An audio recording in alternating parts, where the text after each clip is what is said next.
Hello दोस्तों, अस्सलाम वालेकुम। कैसे हैं आप सब लोग। मैं हूं अलीम, हाजिर हूं अपने चैनल उर्दू जहां पर एक नई वीडियो के साथ।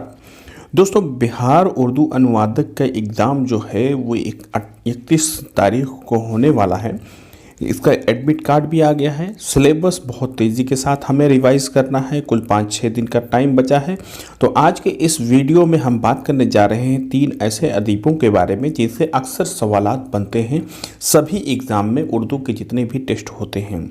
इमदाद इमाम असर, कलीमुद्दीन अहमद और सुहेल अजीमाबादी, जो अजीम अफसाना निगार है, जिनको बिहार का प्रेमचंद भी कहा जाता है। तो चलिए दोस्तों, वीडियो को शुरू करते हैं। इससे पहले आपने अगर अभी तक चैनल को सब्सक्राइब नहीं किया है तो कर लें। बेल आइकन को ज़रूर प्रेस करें ताकि आप लोगों को टाइम टू टाइम नोटिफिकेशन मिलती रहे। और इसी तरह से वीडियो को अपने दोस्तों में ज़रूर शेयर करें दोस्तों, इससे हमारी हौसला अफजाई होती है। तो चलिए शुरू करते हैं और देखते हैं सबसे पहले नंबर पर इमदाद इमाम असर के बारे में। इमदाद इमाम असर, जिसके बारे में अक्सर आपने सुना होगा, काशिफुल हक़ाइक़ किताब इनकी जो है तनकीद की है। लेकिन आज यहाँ पर हम देखते हैं कि इमदाद इमाम असर ना सिर्फ एक नक्काद थे, हाली शिबली की तरह इब्तदाई नक्कादों में से इनकी अहमियत बहुत ज़्यादा है। उसी तरह से वो एक बेहतरीन शायर भी थे। फ़ारसी में भी शायरी करते थे, इसी तरह से उर्दू में भी शायरी करते थे। ख़ानदान इनका पढ़ा लिखा था। ठीक है, सबसे पहले देखते हैं इमदाद इमाम असर के बारे में। 17 अगस्त 1849 ईस्वी को आरा में पैदा हुए और 17 अक्टूबर 1934 ईस्वी में उनका इंतकाल हुआ। वालिद का नाम भी शमसुल उलमा सैयद वहीदुद्दीन बहादुर था, यानी वालिद को भी शमसुल उलमा का खिताब उनको मिला था।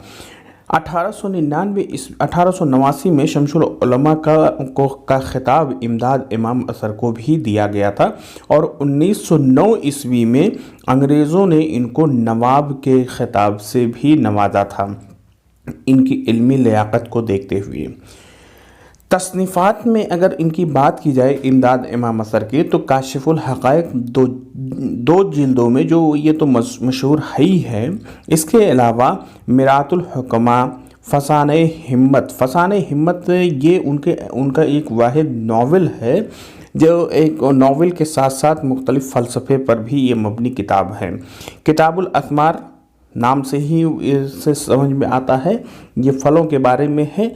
कीमियाई ज़राअत खेती बाड़ी में है। फ़वाइद दारैन मजहबी किताब है। मिसबाहुल ज़ुल्म, किताबुल जवाब मारूफ ब मुनाज़िरुल मसाइब, शिया मसलक से ताल्लुक़ रखते थे दोस्तों। तो ये किताबें कुछ मजहबी किस्म के भी किताबें इनकी मौजूद हैं। लेकिन उर्दू अदब में काशिफुल हक़ाइक़ जो इनकी 2 जिल्दों में किताब मौजूद है, उसकी वजह से इमदाद इमाम असर जाने जाते हैं।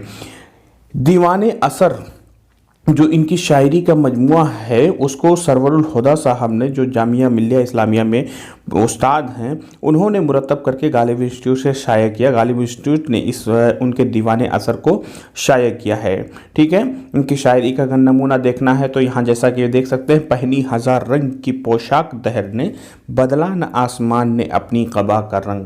ये इमदाद इमाम असर का मशहूर शेर है, जो उनके दीवाने इमदाद इमाम असर के पहले पन्ने पर ही मौजूद है। तो ये इमदाद इमाम असर के बारे में मुख्तसर मालूमात है दोस्तों। बहुत सारे अक़बाल इमदाद इमाम असर के हैं और इसी तरह से इन्होंने कई सारे तमाम अमीर अनीस के बारे में, इसी तरह से हाली शिबली, मिर्ज़ा दबीर, सभी लोगों के बारे में मज़ामीन लिखे और वो तमाम मज़ामीन जो हैं वो काशिफुल हक़ाइक़ में मौजूद हैं। ठीक है दोस्तों, आगे चलते हैं, बात करते हैं सुहेल अजीमाबादी के बारे में। तो जैसा कि मैंने इब्तिदा में कहा कि इनको बिहार का प्रेमचंद भी कहा जाता है। अफसाना अलाव इनका मशहूर अफसाना है। देखते हैं इनके बारे में। मुजीबुर रहमान इनका असल नाम था। 15 जुलाई 1911 ईस्वी में पटना में पैदा हुए और 29 नवंबर 1979 ईस्वी को इलाहाबाद में इनका इंतकाल हुआ। इलाहाबाद में गए थे सेमिनार में हिस्सा लेने के लिए, वहीं पर दिल का दौरा पड़ा था और वहीं पर उनका इंतकाल हो गया था, वरना तमाम ज़िंदगी जो इन्होंने गुजारी थी वो पटना में ही गुजारी थी। बिहार उर्दू एकेडमी जब कायम की गई 1947 ईस्वी में आज़ादी के बाद, तो इसके सबसे पहले ये चेयरमैन मुंतखब हुए थे और 1977 ईस्वी तक उन्होंने अपने इस इस फरीज़े को अंजाम दिया था। यानी काफ़ी लंबे वक्त तक ये बिहार उर्दू एकेडमी के चेयरमैन रहे थे। पहला अफसानवी मजमुआ इनका अलाव के नाम से है, अलाव के नाम से इनका अफसाना भी है। 1940 ईस्वी को लाहौर से शाया हुआ था। और दूसरा अफसानवी मजमुआ नए पुराने है। बाज़ लोग इसको नए पुराने चिराग भी लिखते हैं, लेकिन वो आला अहमद सुरूर के तनकीदी मज़ामीन का मजमुआ है। और इनके जो अफसानवी मजमुआ है वो नए पुराने सिर्फ है। 1943 ईस्वी में ये मजमुआ शाया हुआ था। नॉवलेट एक है इनका, नॉवलेट है बेट जड़ के पौधे, ये नॉवलेट का नाम है इनका। इसका 1973 ईस्वी में ये नॉवलेट शाया हुआ था। और इसी तरह से चार चेहरे के नाम से चार जो अफसाने कह लीजिए या नॉवलेट कह लीजिए, दरमियानी कड़ी है, एक तरह से चार कहानियां हैं, इनके चार अफसाने हैं। ये 1977 ईस्वी में इन्होंने शाया किया था सुहेल अजीमाबादी ने। 1932 ईस्वी में कलकत्ता से अखबार हमदर्द इन्होंने जारी किया था। सुहेल अजीमाबादी दोस्तों वैसे सहाफ़ी के तौर से भी बहुत ज़्यादा मशहूर हैं, ठीक है, सहाफ़त में भी इनका अजीम कारनामा है। 1949 ईस्वी में पटना से रोज़नामा साथी इन्होंने जारी किया था। और 1952 ईस्वी में माहनामा तहज़ीब जारी किया था अपने दोस्त के साथ। तो अखबार हमदर्द की अहमियत इनके बहुत है। पटना से रोज़नामा साथी, मायनामा तहज़ीब, ये सब भी जारी करके सुहेल अज़ीमाबादी का जो है सहाफ़त में भी इनके कारनामे अजीम हैं। लेकिन बुनियादी तौर पर ये एक अफसाना निगार, तरक्की पसंद अफसाना निगार के हैसियत से मशहूर व मारूफ है। तरक्की पसंद तहरीक को मजबूत करने में इनका भी बहुत बड़ा अहम रोल रहा था सुहेल अज़ीमाबादी को, इसीलिए बिहार का प्रेमचंद भी कहा जाता है। कलीमुद्दीन अहमद दोस्तों तीसरे नंबर पे हम इनके बारे में बात करते हैं। कलीमुद्दीन अहमद जो उर्दू के एक ऐसे नक्काद जिन्होंने अपनी इनफरादी शख्सियत की बिना पर, अपनी मुनफरिद तनकीद की बिना पर उर्दू में एक ऐसी रिवायत की बुनियाद डाली जिसकी वजह से तमाम रिवायत को तोड़ कर रख दिया। और तमाम चीज़ें जो रिवायती चली आ रही थी, जो क्लासिकी चीज़ें थी, जिनको सरबसजदा जो तस्लीम कर ली जाती थी, उसको इन्होंने तोड़ के रख दिया। और वो किस वजह से, जाहिर सी बात है, मगरिब में कैम्ब्रिज से इन्होंने पढ़ाई की थी और मगरिबी तनकीद से वाक़फियत की बिना पर इन्होंने जो मशरिक़ में एक रिवायत चली आ रही थी और जो एक तरह से कदामत पसंदी थी, उसको तोड़ने का काम किया था। रहीमुद्दीन इनका असल नाम था। स्कूल में कलीमुद्दीन अहमद नाम लिखवा दिया गया। 15 सितंबर 1908 ईस्वी को पैदा हुए थे पटना में और 21 दिसंबर 1983 ईस्वी को इनका इंतकाल भी पटना में हुआ था। वालिद का नाम अजीमुद्दीन था और इनके वालिद साहब भी अरबी के प्रोफेसर थे पटना यूनिवर्सिटी में, ठीक है।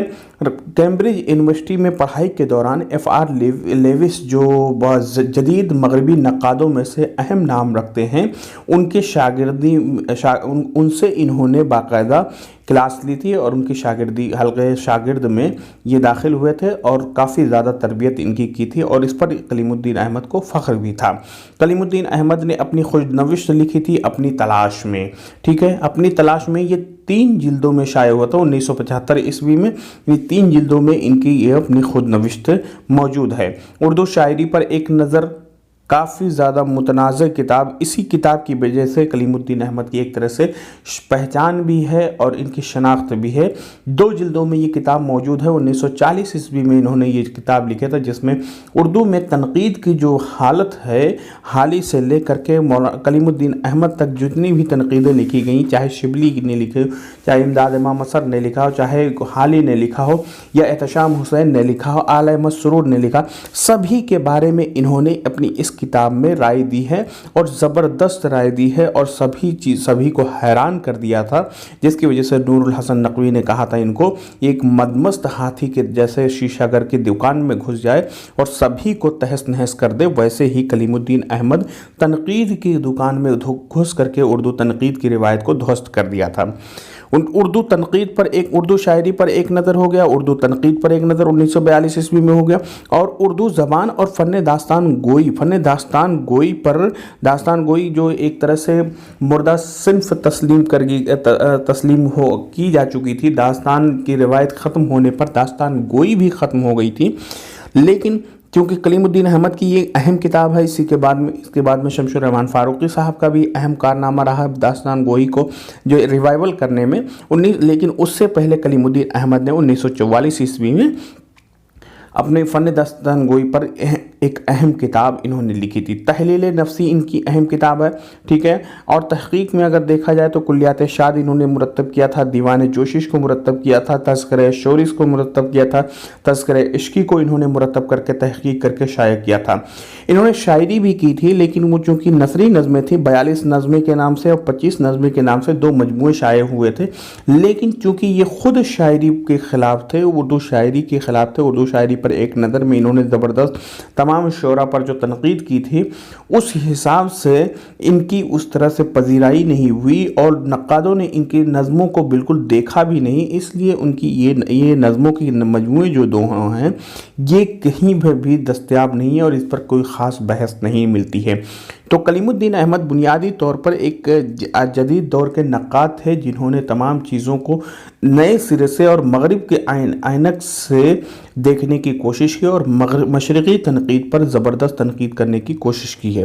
تو دوستو، امداد امام اثر، کلیم الدین احمد اور سہیل عظیم آبادی کے بارے میں یہ مختصر معلوماتی امید ہے کہ آپ لوگوں کو پسند آئی ہوگی ویڈیو۔